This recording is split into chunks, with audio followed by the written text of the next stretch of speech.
A young tourist, Emma Harper, disappears in the remote canyons of Utah, vanishing without a trace. 4 years later, her remains are discovered in a hidden cave lined with melted candles and cryptic carvings. As investigators piece together her journal and the eerie signs left behind, it becomes clear that the canyon itself may have trapped her, keeping its secrets, and perhaps her spirit, alive. This is a haunting tale of isolation, survival, and the mysterious power of a place that refuses to let go. Before we go any further, if this is your first time here, we'd love for you to hit that subscribe button and turn on notifications. Your support means the world and helps us bring you even more powerful stories. Stick with us until the end, and if this mystery moves you, share your thoughts in the comments and pass it along to a friend. The sun was already dipping behind the jagged cliffs of Utah Canyon, casting long, molten shadows across the sandstone walls. Emma Harper, a young woman in her late 20s, adjusted her backpack strap and squinted against the warm glare.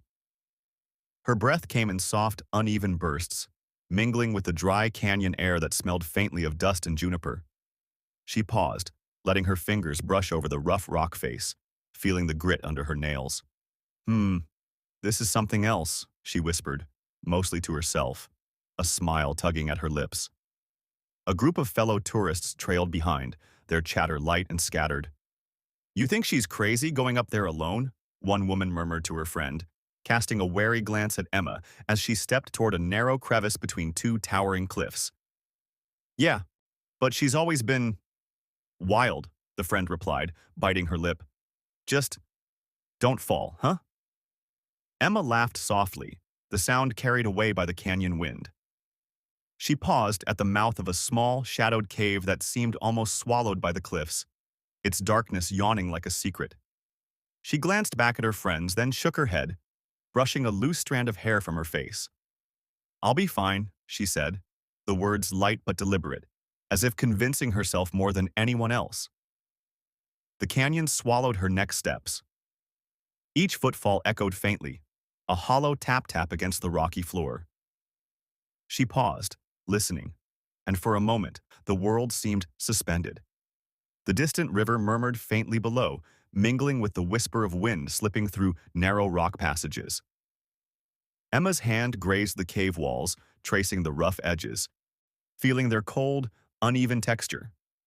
She bent down to inspect a small formation of crystals catching the last glimmer of sunlight. The glittering edges fascinated her, momentarily distracting her from the growing shadow that pooled deeper inside. Behind her, a rustle, a tentative, hushed whisper from one of the hikers, broke the silence. "Emma, you sure about this?" a voice called, tinged with worry. She smiled, turning slightly, a soft chuckle escaping her lips. "Trust me, I've got this. Just stay out here, okay?" No one followed. And then, slowly, almost imperceptibly, she vanished deeper into the cave's darkness. The sunlight dimmed, leaving the canyon in a warm, fading glow. The hikers shouted, their voices bouncing off the canyon walls, but the echo was swallowed up, carried away by the wind and distance. Hours passed. By the time search parties were mobilized, the canyon held nothing but Emma's abandoned backpack and a single water bottle, toppled as if she had simply disappeared. No footprints led further in, no sign of struggle, just the whisper of a canyon keeping its secrets. Hikers muttered among themselves, some shaking their heads, others exchanging worried glances. "She was too reckless," one said. "Canyons claimed another," muttered another, almost in disbelief. As night fell, the shadows deepened, curling into the crevices, turning familiar cliffs into strange, forbidding silhouettes. Somewhere inside, Emma's presence lingered like a memory, faint, fragile, and waiting. She vanished where no one dared to follow, and the canyon kept her secret. The morning sun cast a pale light across the canyon floor, illuminating the scattered search parties fanning out through the rocky terrain. Dust rose in faint, ghostly plumes as boots scuffed against sandstone. Detective Harris adjusted his cap, scanning the narrow passages where Emma had last been seen. His brow furrowed, eyes catching every shadow. "She didn't just wander off," he muttered to his partner, kneeling beside the overturned backpack. The zipper hung open, a water bottle rolling out, half buried in sand. Nearby, locals whispered among themselves. Did you hear? Some girl went into that caves and poof. Nothing. A man shook his head, glancing nervously at the cliffs. They say the canyon. It takes people sometimes. You don't know the stories, his friend snorted. Yeah, stories. Don't scare me, Carl. But still, something's off. The family waited at the ranger station, pacing. Phones clutched like lifelines. Emma's mother traced the edges of a map, each finger trembling slightly. Maybe she just got lost, she whispered, her voice fragile. Or maybe she's hiding. Her husband shook his head, restless. No, she wouldn't just vanish. Not Emma. By the second day, searchers began exploring every possible path, but every trail ended abruptly. No footprints led to hidden caves, no stray marks in sand or dust. Only empty silence, broken occasionally by the faint clatter of loose stones rolling down cliffs.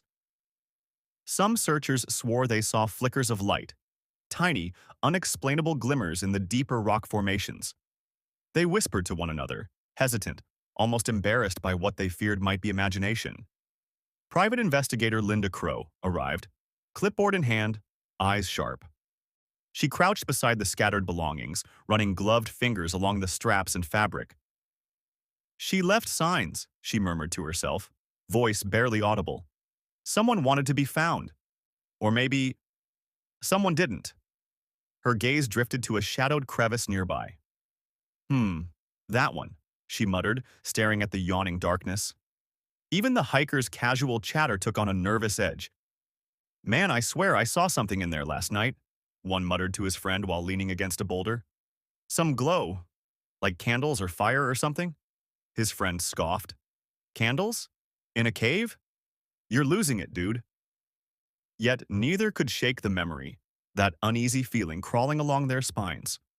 By nightfall, the canyon seemed alive with murmurs, the rustle of wind, the distant echo of footsteps that weren't there, and the weight of absence pressing down where Emma had disappeared. Every crevice, every shadow, every whisper seemed to ask the same question. Where is she? The investigation had begun, but no one yet understood just how deep the canyon's secrets went. Weeks turned into months, and the search for Emma Harper yielded nothing but empty canyons and whispers of the inexplicable. Yet the canyon seemed to remember. Hikers began reporting oddities, small but undeniable. Faint glimmers of candlelight deep inside crevices where no one had been, shadows flickering along rock walls. One evening, a seasoned ranger named Tom Ellis trudged past a narrow ravine and froze. There it was again, a tiny, warm glow, barely flickering against the cold stone. He rubbed his eyes, convinced it was fatigue, yet the light remained, shifting ever so slightly, as if dancing. Man, you're seeing things, muttered a junior ranger beside him, trying to hide the unease in his voice. Tom shook his head. No, it's real. Something's in there. Something or someone. Back in town, gossip spread like wildfire. A group of locals gathered outside the diner, coffee steaming in hand, voices hushed. Did you hear about the glow? One whispered. Middle of the night, right inside the canyon. Yeah, my cousin said she saw shadows moving, another replied, eyes darting toward the mountains. Not people. Something else. Creepy. Emma, someone ventured quietly. A heavy silence followed, broken only by the clink of spoons against mugs. Meanwhile, Emma's journal, found discarded near the canyon's edge months later, resurfaced in local rumor. Pages revealed sketches of strange markings, observations of subtle signs, a faint odor of smoke, glimmers in deep shadows, and the feeling of being watched. She'd written, "It's like the canyon knows where I go, like it's waiting." On a particularly quiet night, a pair of hikers stumbled upon what appeared to be melted wax on a rock ledge, faint and forgotten. The air smelled faintly sweet, almost metallic, lingering around the melted traces. One of the hikers, Jared, bent down to touch it, recoiling instantly. What the hell is this? He muttered. His companion, Lena, whispered, Candles. In the canyon.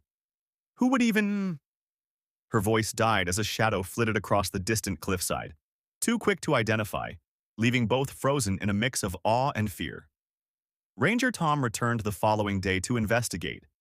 He traced the wax markings, observing faint paths leading into a cave mouth that seemed untouched for decades. He stepped closer, breathing shallowly, feeling the air grow cooler, heavier. Every instinct screamed to turn back, yet curiosity rooted him in place. He whispered under his breath, "If she's still in here, God, what happened?"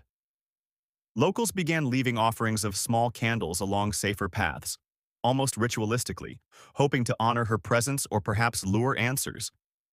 The canyon's aura thickened, the wind carrying echoes, footsteps that weren't theirs, distant whispers that raised the hairs on their necks. People began to feel that Emma wasn't just lost. She was somehow still here, trapped within the canyon's secret folds. And slowly, almost imperceptibly, the story of melted candlelight and shifting shadows began to creep into every conversation. Every worried glance, every uneasy footstep taken near the cliffs. The canyon had become alive in the minds of those who dared enter it, a living puzzle no one could solve, except perhaps Emma herself. It seemed she had been somewhere, someone, or something was waiting for her. 4 years later, a team of spelunkers led by Maya Lorna, a veteran explorer in her early 30s, ventured deeper into the canyon than anyone had dared before. The narrow path twisted sharply, rocks underfoot uneven and treacherous. Every step crunched against the dry stone, echoing faintly like distant drum beats. The canyon seemed to hold its breath.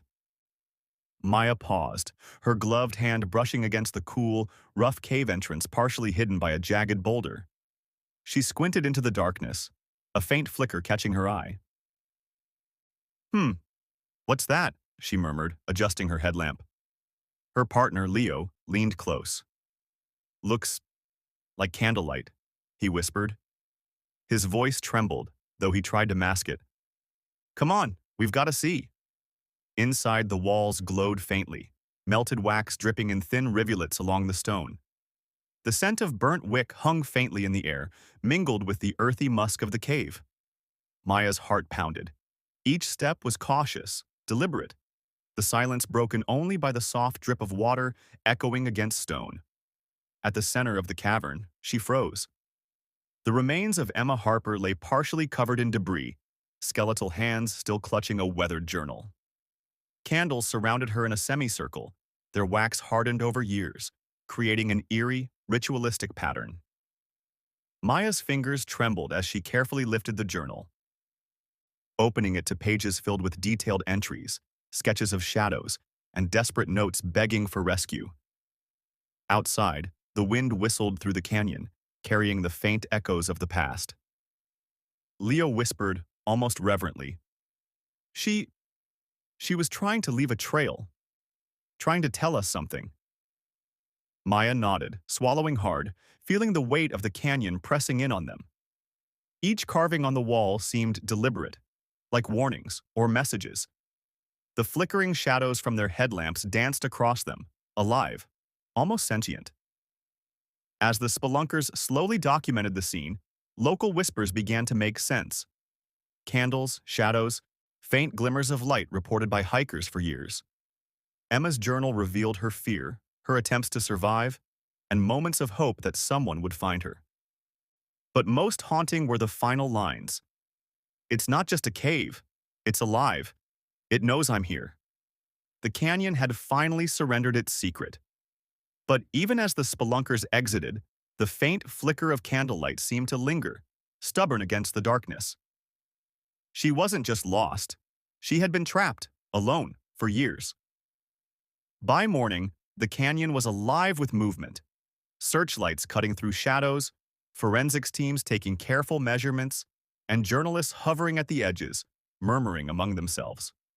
Ranger Tom Ellis returned, his boots crunching on the loose stone, eyes scanning every detail as if the canyon itself might whisper its secrets to him. A forensic technician knelt beside the hardened wax, scraping small fragments into a container. "Unusual composition," she murmured, voice low. Some kind of chemical, not standard candle wax. Could be ceremonial or homemade. Her partner nodded, scribbling notes furiously. Every small detail, the brittle bones, the faded journal pages, the carved symbols etched into the stone, told a story that no one yet fully understood. Maya and Leo lingered near the cave mouth, their expressions tense. It's like she was marking her own path, Maya whispered. Leo glanced at the semicircle of melted wax, shadows flickering eerily across the walls. Yeah, and the carvings. Look at these, he said, pointing to jagged lines, strange patterns that seemed deliberate. Almost warnings. Back in town, gossip spread faster than wildfire. At the diner, locals whispered over steaming mugs of coffee. She was in there all this time, one murmured, eyes wide. 4 years, another said quietly, shaking his head. All along. We just walked past it. Those candles, the first added, voice barely audible. People saw them before. I knew something wasn't right. Emma's journal provided a hauntingly intimate glimpse into her final years. Pages detailed her struggle for survival, sketches of the cave's interior, and notes about the flickering lights she observed. Sometimes real, sometimes imagined. One entry made the team pause. I think it's watching me. Sometimes I swear the shadows move on their own. Whispering. The words left an uneasy silence in the room, a tangible chill that even the morning sun couldn't dispel. During interviews with spelunkers, subtle patterns emerged.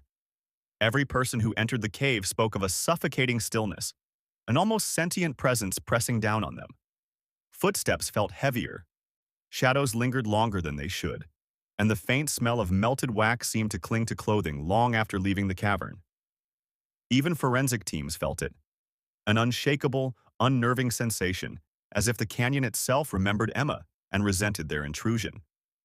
As the investigation wrapped, evidence was meticulously catalogued, bones carefully removed, the journal preserved, the carvings photographed, wax samples analyzed.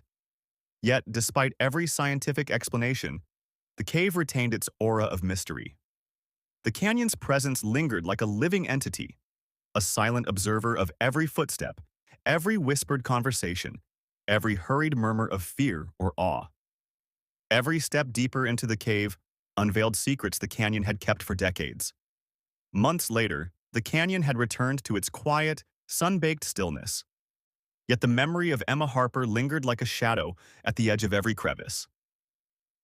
Her family stood at the canyon's rim, gazing down at the hidden cave where she had spent her final years. Her mother's fingers trembled as she clutched a small bouquet, the wind tugging gently at her hair. I'm sorry, Emma. We should have... Her voice broke, swallowed by the canyon's vast echo. Her father's hand rested on her shoulder, firm yet powerless. Even as the family grieved, the canyon continued to whisper. Visitors who dared approach the cave reported faint candlelight flickering in the deep shadows at night. Some claimed to hear soft, almost inaudible footsteps on the rocks, or a fleeting movement just out of sight. One hiker swore he saw a figure, fragile, distant, standing at the cave mouth before vanishing into the darkness. Ranger Tom Ellis, now seasoned by years of unexplained events, walked the canyon paths slowly, boots crunching against the sand. He paused at the entrance of the cave, breathing in the earthy scent mingled with melted wax, still faintly clinging to the walls. She's still here, somehow, he muttered, shaking his head. Even the most rational explanations faltered in the presence of the canyon's eerie quiet, the shadows that seemed to shift when unobserved. Maya Lorna, who had helped uncover the cave, returned one evening alone. Her flashlight caught the faint glimmer of melted wax, casting trembling light across the walls. She exhaled slowly, a shiver running down her spine. It's like she never really left, she whispered. Her voice echoed off the stone, fading into the darkness. The journal, now preserved in a museum, had revealed Emma's story, but the canyon held the experience, the feeling of being watched, the echoes of her final days for those willing to notice. Locals now spoke of the cave in hushed tones, leaving small offerings at its mouth. Candles, notes, trinkets. Emma Harper's story had become legend, a warning, and a haunting testament to the canyon's unyielding secrets. Even those who never saw the cave firsthand felt the weight of her absence, the lingering sense of eyes watching, of shadows shifting where none should. And sometimes, late at night, if the wind carried just right through the canyon's winding walls, hikers swear they see a faint glow flicker far inside, as if someone or something is still waiting. Even now, the canyon whispers her name, as if warning the next who dares enter. If this story gave you chills, don't forget to hit that like button. Share it with someone who loves true mysteries. And subscribe for more unbelievable disappearances and haunting tales that will leave you questioning what's really out there. And hey, comment below if you dare step into a canyon like Emma did. Let's see who's brave enough.